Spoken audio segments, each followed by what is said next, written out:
Today we are taking our first look at the teachings of Ptah Hotep. If I butcher these pronunciations and you know better, absolutely let me know. I am not a professional, just an amateur who loves history and want to share what I know. But that being said, I obviously do want to be as accurate as possible. So what we're going to look at is we're just going to do a simple search here of Ptah Hotep. There we go. All right. So a simple search will give you can go to this Internet Archive right here. There you go. Boom. There's the maxims of Ptah Hotep for Wikipedia. There's all kinds of videos. This link here, Project Gutenberg, is the text that I will be reading. We're not going to look at that quite yet right now, but just keep that in mind. And of course, I'll have a link on the video and on the Facebook page.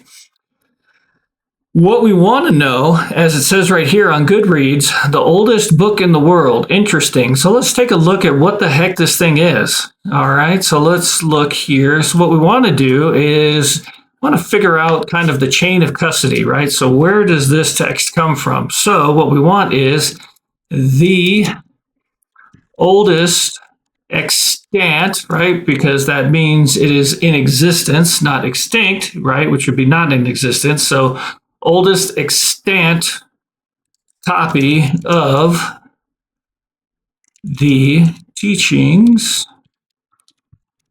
of Ptah Hotep.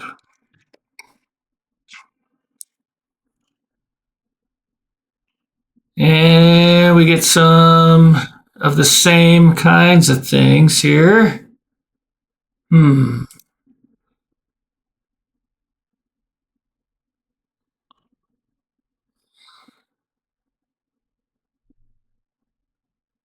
Internet Sacred Text Archive.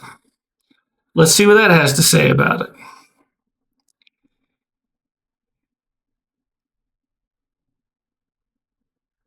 So this one has the instructions of Ptah Hotep, and I'm going to say Kegemni possess, apart from the curious nature of their contents, a feature of the greatest interest. Okay, great. So let's see. Books of many kinds have, of course, been written for centuries before Ptah Hotep of Memphis. However, this is the oldest one that we got, probably, right? Okay, so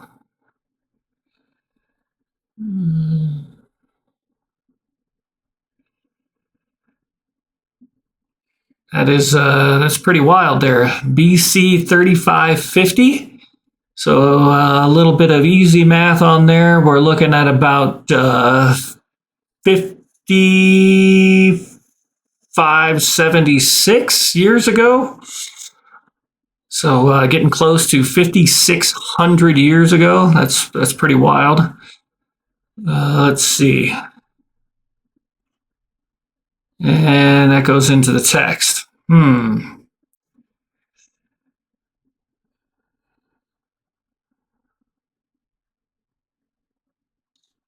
Not seeing a whole. Oh, wait.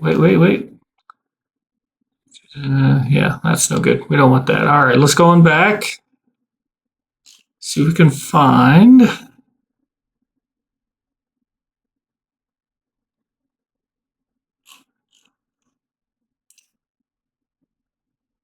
So what we want to do is basically get what is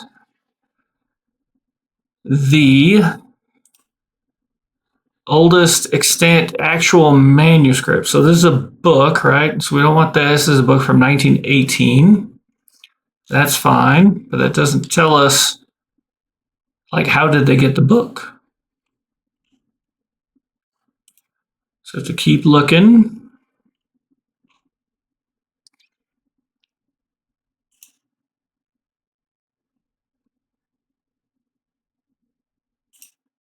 All right, so now we have uhurubookstore.com. And this is actually a copy of the book that I have, that I bought. Works believed by some scholars, authorship attributed to Ptah Hotep, a vizier under King Ayesi of the Egyptian 5th dynasty. So now we're looking at about 40, what is that? 44 plus some 20. So what's that? 440 years ago. So 4,440. It survives today in papyrus copies. Okay, so now we're getting somewhere, including the Ptah papyrus, okay, which dates from the Middle Kingdom and is on display at the Bibliothèque Nationale in Paris. Now, for those of you who don't know, the Bibliothèque Nationale in Paris, and I'm sorry to you French speakers, I'm going to just braille right through these bad pronunciations. That's the Louvre. And so let's look at the Ptah papyrus. So we're just going to go ahead and search that.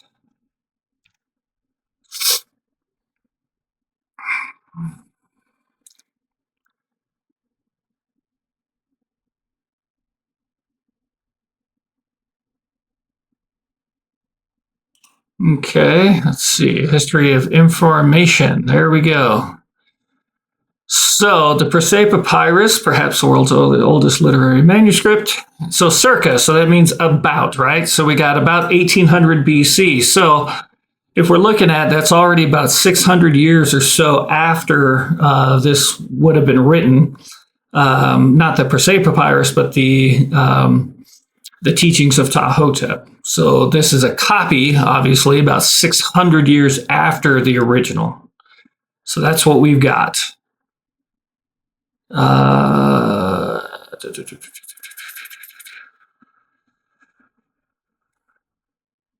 So this papyrus, which you can actually visit, probably, if they let you, right, has actually 2 pages of the instruction addressed to Kagemni that was listed before, who served under the 4th dynasty king Seneferu, and is a compilation of moral maxims and of admonitions on the practice of virtue, right? So how to be good, virtue.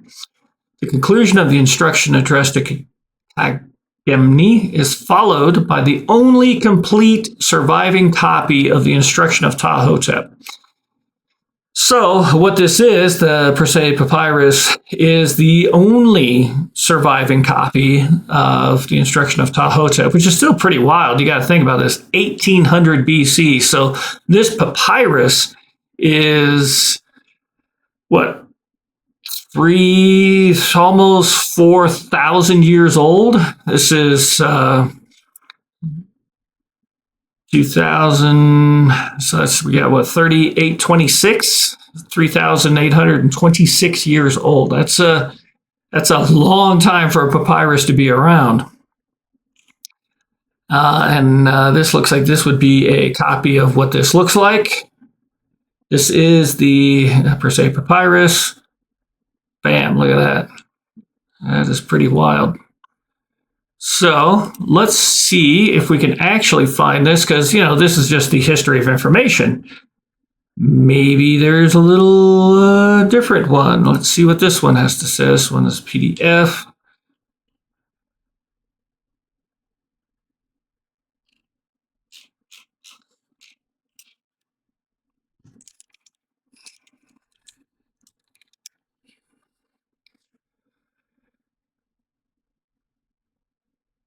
So we have historyegypt.org.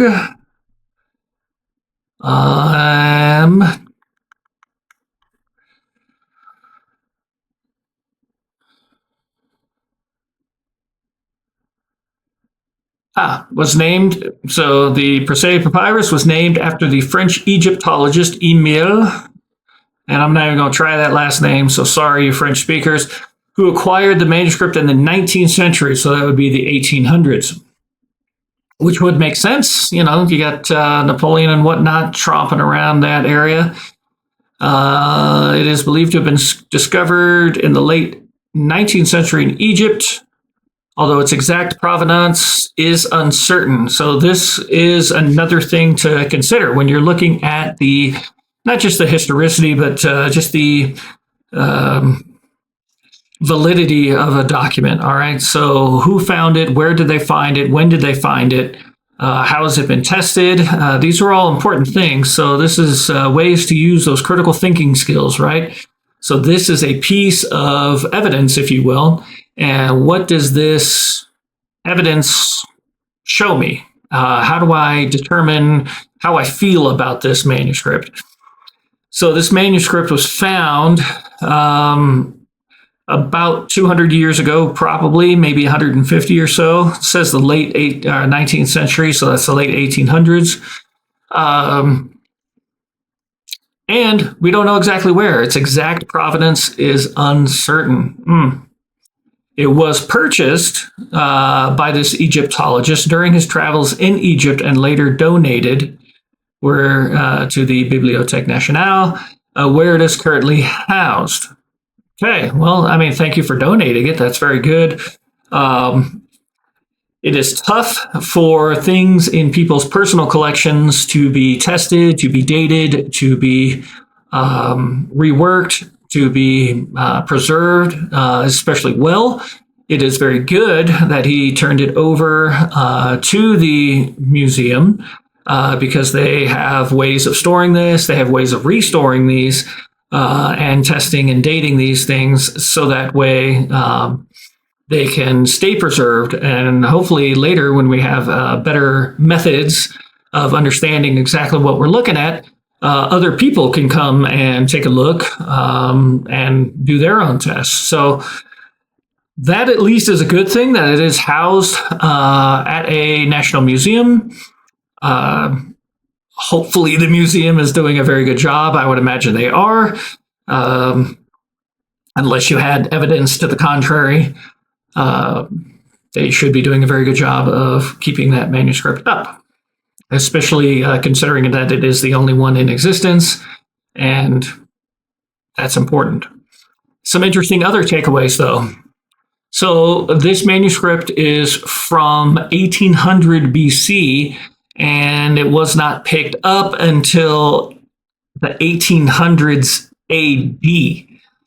So this manuscript's whereabouts are unknown for 3,600 years. That's a little rough.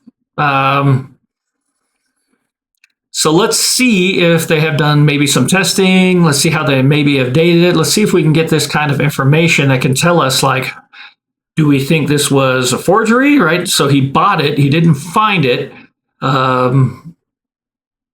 There's all kinds of, do we want to call them touristy, chinky items? Touristy nonsense that can be sold and said, hey, this is ancient, this is old, this is whatever. So we definitely want to make sure and see if this has been tested and how it has been tested. I am not an archivist, so I couldn't tell you whether those testing methods are amazing or not. Again, I am not a professional, but let's just see if they have and see what those results tell us. So this is going to tell us kind of what it is, which is fine. We're going to get into that the next time. Wide range of topics. That's fabulous. Okay, preservation and accessibility. Let's see. The original papyrus preserved in the Department of Egyptian Antiquities at the Louvre. Hey, I was right. Okay, look at that. So I was wrong, and then I was right, and then I was right, wrong, right. There we go. How about that? I thought it was, but you never know. Sometimes up here. But there it is in the Louvre in the Department of Egyptian Antiquities. Isn't that great? Copies and translations of the papyrus are available, allowing researchers and the general public to study and appreciate. That's great. Do we know how it was tested? So that does tell us where it is preserved, so that's good. And that copies and translations are available. So copies would just be straight up copy. They would just be like, hey, here's the picture. This is what it is. The translation obviously is what I'm going to be reading because I don't speak ancient Egyptian. So, but it would look essentially something along these lines right here, this picture. This one is a different one. This one is a Book of the Dead, Egyptian Book of the Dead, I'm guessing. A letter from a boatmaster. That's some pretty wild stuff right there. Let's see if Wikipedia has anything that we can click on. So remember, Wikipedia is not the source. So you have to think of Wikipedia like a encyclopedia. It is not the source, but it has sources that were given in order to write this particular entry. So we have some more information here. Hieratic. I'm guessing that's supposed to mean like hieroglyphic, but similar. So he bought it in 1843, claiming it was stolen from excavations he was conducting near Thebes. Okay, that's interesting. And then donated in 1947 and published a facsimile at the same time. So here's a couple of things that we need to be worried about, right? Okay, so he's here doing some excavations, it seems like, near Thebes. And then he bought it in 1843, but it was not donated until 1947. So we don't know. Here's another 100-year period, on a little over, right? 104 years, roughly, where it was in his, maybe someone else's possession. I'm kind of doubting this guy was still alive in 1947. And then it was donated. So we have another 100 years that we don't know the exact conditions that it was kept in. Let's see what this says right here.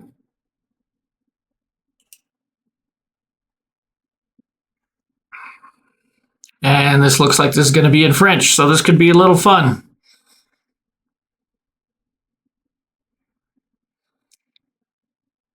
And it is.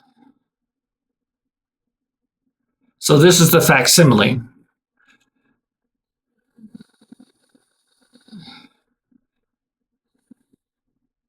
Gotcha.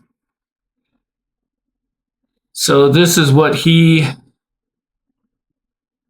origin. So this is where he's talking about the origin and probably the traditions and then the translations. So here is the papyrus. It looks really nice. It looks pretty good there. 2 columns. So that's part 1. So that's actually the instructions of Kagemni. Interesting. Let's check out this hieratic. Given name, cursive, writing, ancient English, principal use script. Ah, okay. Hieratic. Maybe. I don't know. We'll see. Let's see. Cursive writing. So it is not the hieroglyphic writing, but it is actually this cursive script. Very interesting. Okay. Bought the Cairo papyrus. He could not obtain any reliable information about its origin or where it was discovered. The seller was one of his former workers.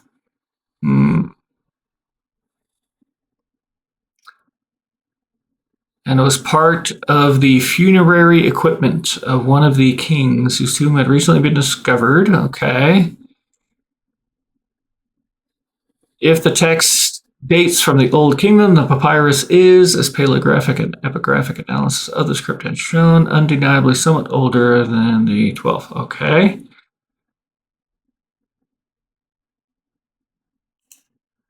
And this one looks like it might be in German.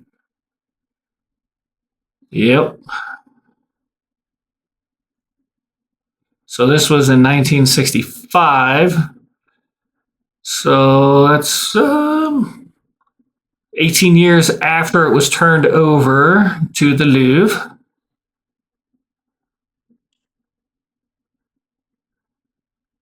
So this paleographic and epigraphic, if I remember, epigraphic is, yes, the study of the inscriptions or the epigraphs. So this would be basically looking at this style of writing and saying like, okay, so this style of writing we know based upon other things was used from this time period to that time period. So this must have been made in this roughly time period, right? As it says here, the science of identifying graphemes, clarifying their meanings, classifying their uses according to dates and cultural context. So the cultural context could be what was going on in the culture, who was the leader, what were the major themes, what were the gods that were being worshipped, what were maybe some major things within the culture that were being done, like burial practices, for example. And just coming up with, okay, so this is roughly where this writing should be from. So as this continues to say, has shown undeniably somewhat older than the known literary manuscripts of the 12th dynasty, and the empires can be assigned to the beginnings of the era of the First Theban Empire. So there you go. Scroll is in excellent condition. It was written with another text that has been washed and cleaned. Interesting. So that's then overwritten with the instructions of Kagemni.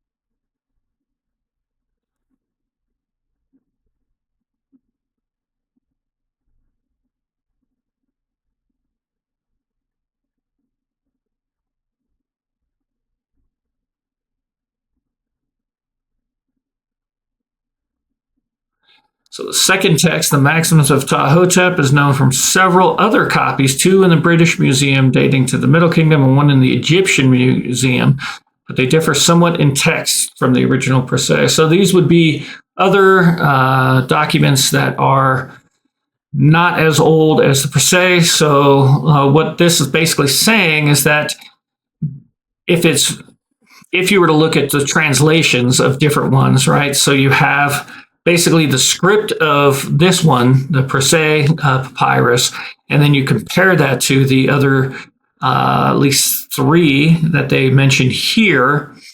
They're saying that there are some differences. So you could look at this as like a textual variance, right? So it may be a different word, it may be a different phrase, or it may just be written in a different manner. But they differ. So this means that they are not exact copies. So whoever scribed these three others did not necessarily take it maybe word for word. So there you have it. And then they're looking at basically the handwriting. So the calligraphic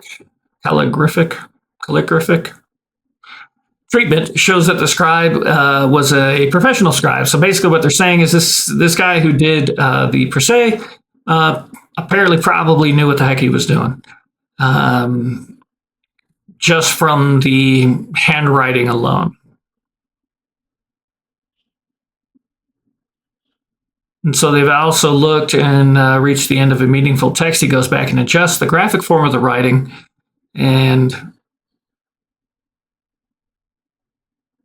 this was, as it says, characteristics of a work of art. So what they're looking at there is just like, oh, this was a very nicely done, very professionally done, and in my mind, if it's trying to be like a work of art, then it was probably something that maybe was done to be displayed or shown, much the same way that you would buy a painting, right? Or some other, like a bookshelf, and you have these wonderful books that you love. So it's something that is probably more to be shown than to be necessarily read or kept or something like that.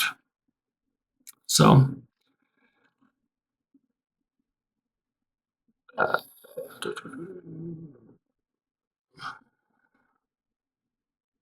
there is a picture of the socio-cultural relations in the upper strata of the Egyptian. So this is just more kind of history behind that.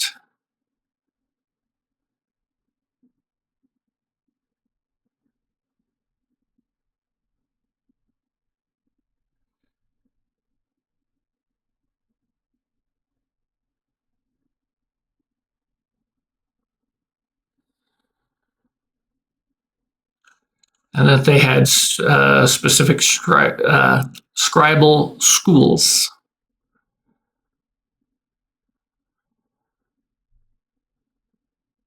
So there's more from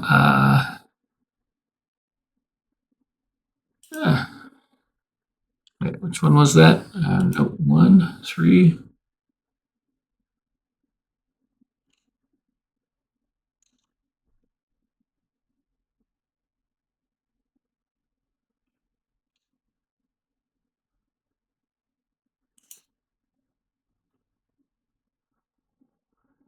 So this again is the German version here. Looks like I have this one is a PDF of something written by the University of California in 1973. So that'd probably give us in English kind of what was going on, the literature of ancient Egyptians, excavation at Giza. This is from 1950, so that's pretty good. Heretic papyri in the British Museum. Let's see if we can find something in there.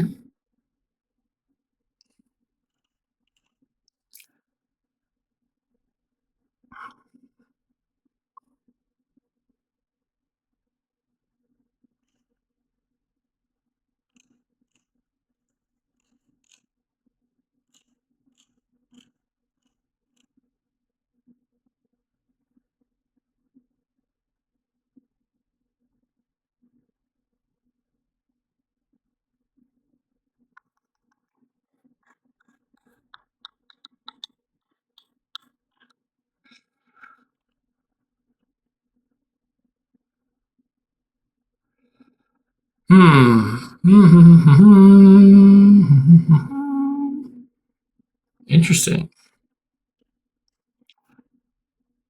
So what I'm getting from this is that it's probably, let's see, this one was more of a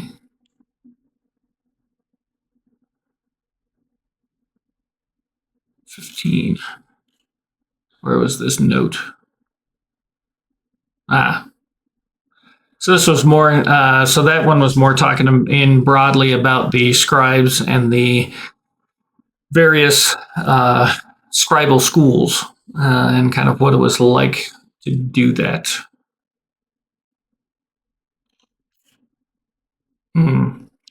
So sadly, unless I speak French or German, I'm probably not going to get a good answer as to what the heck was going on. However, from this, it looks like this gentleman here was doing some excavations and then published the facsimile in 1947. So if there was doing excavations, my guess is maybe this papyrus was buried in this tomb, which may make sense, being that it is a work of art. Maybe it was something that this person treasured, or maybe it was something that they really enjoyed. And so, hey, I want this buried with me. And then someone was like, yeah, I'll pay you a good amount of money to make it nice. And so they made it nice, and then they buried it with them, and then it stood in the ground for a long time, and then was unearthed. And we don't know the exact story, unfortunately. Looks like it was purchased by the man who was overseeing the excavations, who held on to it for about 100 years and then donated it to the museum, which after looking at it with the paleographic and epigraphic analysis shows about the time that it was. Also, there are references to certain things like who the pharaoh was Obviously, Ptah Hotep, who that person was. And so there's other things that we can look at that would be like, okay, this is probably where this comes from initially. And then this is a copy, like I said, about probably roughly 500 to 600 years after Ptah Hotep would have lived.